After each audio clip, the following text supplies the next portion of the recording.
Do you know that each and every day you are creating your reality?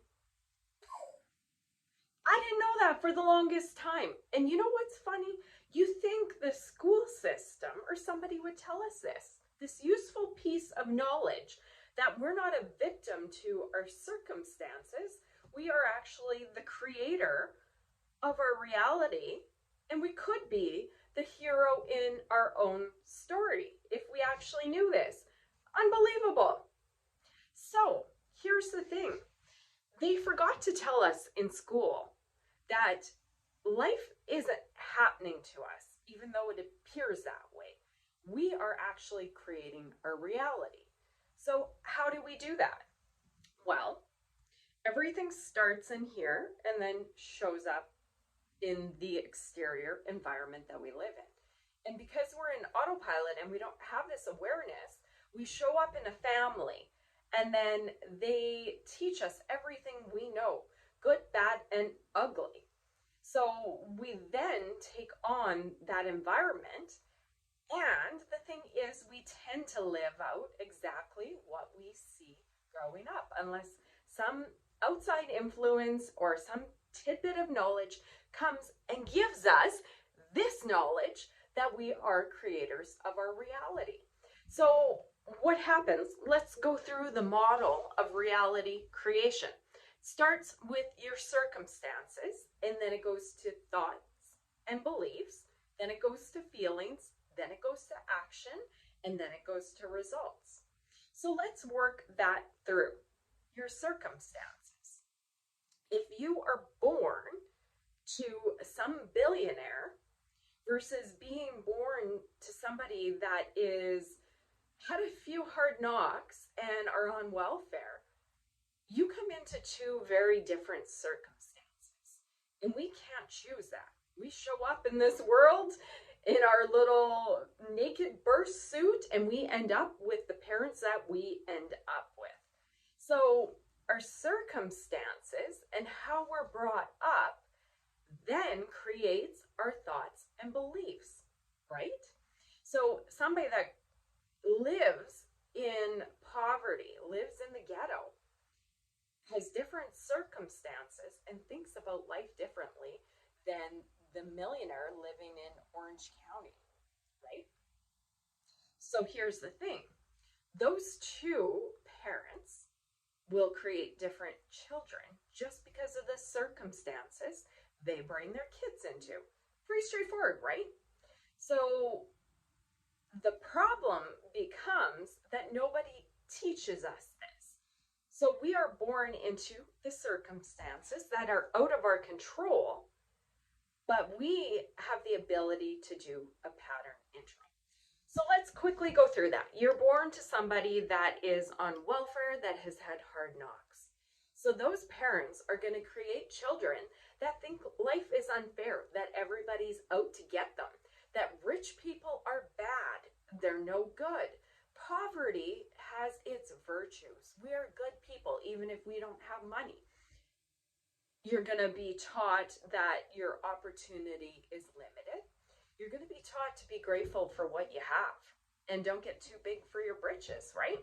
So if that's the child you are, your thoughts and beliefs are now, okay, I think my life is about what my parents is. Maybe I need to be on welfare because we're fourth generation welfare family. Or maybe I need to go and work here, just like my grandparents and parents did. Because here's the thing, guys, 97% of our thinking is subconscious. And 90% of thinking, thoughts, 90% of what I think was programmed in my mind before I was 7 years old. So think of that, right? You grow up looking up to your parents, listening to everything they say, mimicking and taking on their worldviews. So let's say Tracy, the child, was dropped in a family that's on welfare. And then I would hear all these things, think all these things, and start to become X person. What if I was snatched from that environment and adopted by a billionaire? I bet you the conversations I'm going to hear at the kitchen table are a little bit different than money is bad, rich people are evil, there's no opportunity, everybody's out to get us. I probably would hear things like, I had a great day at the office today. I've started a new company. Did you know that we're helping support this cause?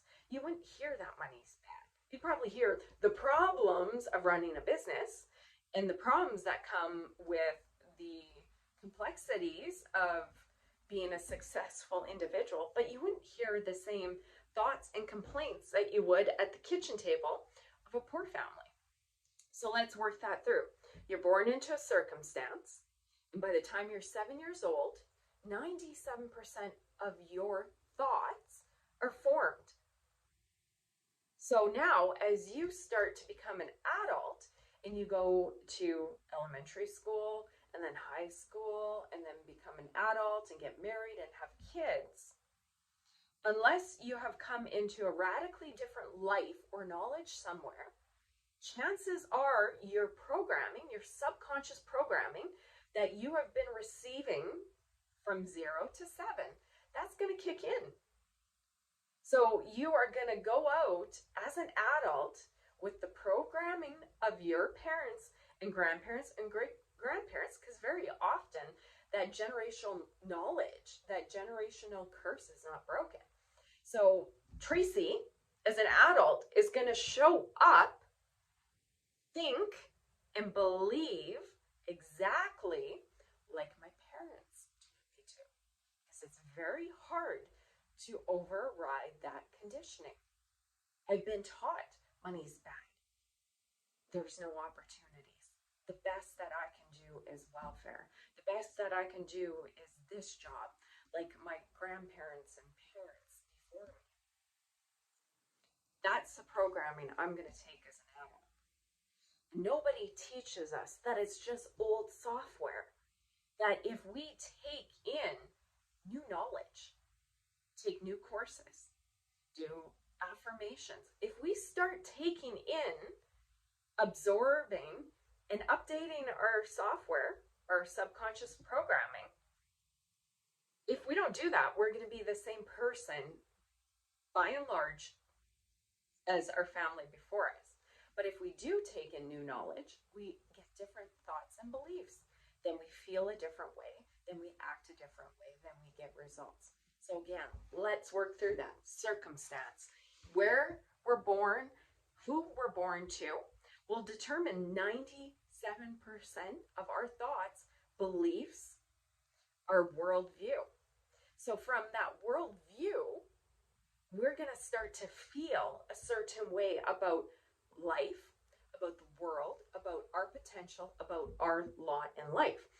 And the way we feel determines our actions. So if I feel that I can't do better because I know I'm 4th generation welfare and that's just the way life is and who would think anything different, if that's my thought and belief, I feel that way. And if I feel that way, I'm just going to continue to act like a 4th generation welfare person. And this, I got to do the apologetics, is not a reflection on a good human or a bad human. Money is a tool. Money doesn't make people good or bad. It's an amplifier. It makes them more of what they already are. We're saying how we create our reality. Circumstances, thoughts and beliefs, feelings. So how we feel determines how we act. If I think it's pointless, why would I try hard for advancement? Because I don't even feel that's a possibility. Where if I was raised by a wealthy family and in a situation where I was made to believe there's opportunities for me, if I feel that way, I have the confidence. I feel good. I know there's opportunities. So I'm going to start to act on that. I'm going to realize there's a lot of knowledge out there. There's courses out there. There's people that know how to make money that I can learn from. With the internet, the opportunities to make money and learn are all right there. So if I'm a person that has been raised to see possibility and feel that the sky is the limit, I'm going to start to act that way, right? Where if I was raised to think I need to accept my lot in life, I'm not going to act. I'm going to act like that person. Or sky is the limit. I'm going to act like that person. And here's the thing. As much as we want to think that you can manifest money out of thin air, you can't. Manifesting is your thoughts, but it needs to be paired with boots on the ground, the action. So how you feel determines how you act, and how you act determines your results. So if I feel like a rich person with sky's the limit, I act that way. I start to take the actions of a person that knows the sky's the limit. And then what happens? I improve my lot in life. Versus the person that thinks I need to accept my lot in life. I feel that way. I act that way. I take the same actions and always do what my ancestors before have done. I don't change anything. I just continue to stay there. I feel and act the same way, and I get the same results. That is why there are second, third, fourth generation welfare families. Because what you see, what you believe is what you become, and it's a vicious cycle. Or if you think of wealthy families, they're taught about money. They steward the money, and the money continues on from generation to generation. So if you've not been taught this, which we haven't, because the school system forgot these minor details in our education somehow, I don't know. It was probably more important to teach us about the old history of the world that isn't really relative. But neither here nor there, showing a little skepticism here, Tracy. If the school system didn't teach you this, and your parents didn't, because they know what their grandparents know, consider yourself lucky, because I just gave you the secret to creating the life of your dreams. Whatever you want, you need to create those circumstances. Take a different course, move to a different area, model people that are successful in achieving what you want. Then you start to have the thoughts and beliefs of those individuals. You feel that way, you act that way, and you achieve that way. Brilliant, eh? I think in how many years of school? 12 years of school? Is that what we do? 12 years of school, they probably could have took about 13 minutes and taught us this. But hey, you're here, and if you are on a channel called Money Boss, I know you want more, and here's the thing, you're capable of it. Apply this model to reality creation and start living and changing your life so that every time you go around, you get better and stronger till all of a sudden, it doesn't happen overnight. You just show up a different person, think and believe, feel, act, different results. And then you go through that cycle again. You learn and you grow, you learn and you grow. And usually your personal development and your knowledge and your income grows as you go through that. So reality creation 101, 201, everything you need to know to building the life of your dreams. Go get it. You're amazing. I believe in you. You can do it.